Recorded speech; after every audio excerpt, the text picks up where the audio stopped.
What's going on, Neon Nation, and welcome back to the channel for some more Cyberpunk 2077 news. Today we have a ton of Cyberpunk 2077 news to go over, from a lengthy interview with CD Projekt Red's y2mate, where everything from censorship to multiplayer standalones, to a Cyberpunk Nintendo Switch port, to microtransactions, to a potential release on Project Scarlet and the PS5 were talked about in full detail. We also have details on a new contest from CD Projekt Red, as well as a new snippet tease of what's to come in the robust soundtrack of Cyberpunk. First, let's jump into this interview with head of CDPR's Krakow office, y2mate, during PAX Australia. When it comes to censorship of Cyberpunk 2077 in Australia in particular, y2mate says he doesn't think that the game will have any issues in this department, and references South Park: The Stick of Truth as an example of a game who had issues clearing classification. y2mate goes on to say, quote, "I was concerned about censorship because I know Australia has issues with drugs, and the other thing is sexualized violence. Those are the two things that can kill your product there. I've been looking into it over the last couple days and it seems like we're safe. You don't get rewarded for using drugs as far as I know, and the player does not do any kind of sexualized violence at all where it's really tasteless. We wouldn't really do anything like that." Now yes, incentivized drug use has led to the bannings of most recent We Happy Few in Australia and titles in the past.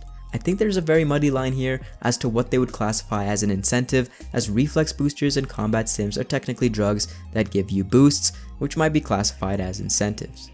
I'm going to assume Cyberpunk will be fine here since these boosters don't really represent real world equivalents, but there's still a margin for there to be issues.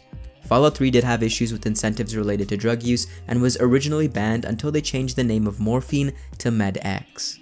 We don't really know how sexual the game is at the current moment, but there is a central theme to a lot of the games that have been banned in the past, which is high impact bloody violence. We've already seen gameplay of V slicing through enemies like butter, or brutal decapitations, and there is a dismemberment system, and I think if it does get censored or banned in Australia, this will be the main culprit.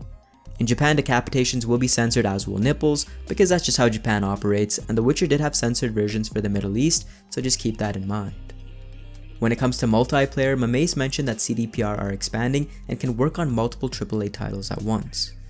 y2mate says, quote, "It's public knowledge that we want to make multiple AAA titles at the same time in the company. We haven't been able to, but now we're growing to a certain extent and we might be able to do that in the future, at least that's our hope.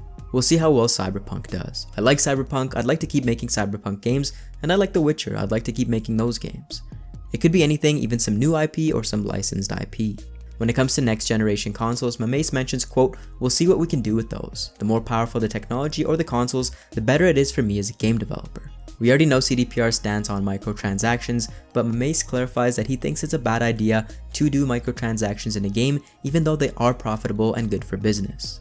He mentions that they are willing to give this up for the goodwill of the customers. I think this is a sentiment that as the days go on will mean more and more to us as consumers. It's getting really crazy out there with microtransactions, enough for a lot of people to take a step back from the keyboard or controller and reevaluate their entertainment choices.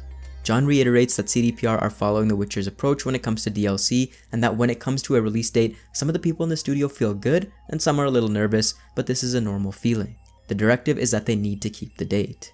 y2mate also claims that everyone is working really hard right now because the deadline is tight and the game is really large in scope. The vibe is of excitement though, as they're kind of doing their world tour at the moment, showcasing the game at various conferences, and this is a big momentum boost for them. He mentions a healthy, extrinsic kind of pressure that makes the team really excel. I know the word crunch gets thrown around a lot, but maybe, just maybe, it's simply hard work and passionate effort. Deadlines are a part of a ton of industries, and yes, game development takes a collaborative creative effort, but the automatic assumption shouldn't be that developers are burnt out zombies selling their soul. As we know, multiple studios have been working on Cyberpunk 2077, namely Wrocław and Krakow, and y2mate clarifies that in terms of content, Krakow has developed about a third of the game, mainly in the new scene system where dialogue and cinematics collide within the context of the gameplay. This is a system where you're fully in control of your character within the cutscene, which doesn't take you out of that immersion, and this is a big element as well as some other things according to y2mate. When it comes to story, it seems like the team has learned that finishing the story sooner and allowing for time to brush up the minutia is pivotal. You don't really know how good a story is until it's played in its entirety, and so if this process happens earlier, you can catch it and change elements that you don't feel that are right. Regarding a possible Switch port, John mentions that it probably won't be likely, but you never know since The Witcher 3 released on the Switch. By the way, The Witcher 3 released on Switch only a couple days ago, so if you want to experience this beautiful open world on the go, make sure to go check that out. Regarding Cyberpunk 2077's story, he mentions that on the surface it's pretty simple, and that the whole story revolves around the tech of the immortality chip. Simple is kind of a trigger word for open world RPG fans, but CDPR has also mentioned in the past that they will explore harsh elements like the politics of cyberpunk, morality, and transhumanism to some degree, so in my opinion, simple won't necessarily mean shallow. The stakes are fairly high for Cyberpunk 2077 as there are obviously a lot of internal financial expectations. Next up, let's take a brief look at a snippet of potential music teased by Paul Leonard Morgan, who's working on the soundtrack amongst others.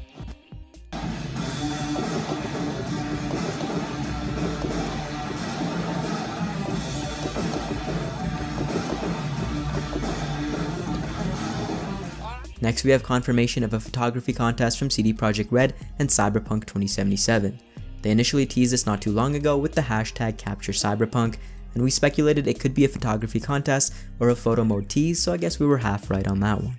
In any case, whip out those iPhones and DSLRs because there are some insane prizes up for grabs for those who capture their city in the most cyberpunk way they can.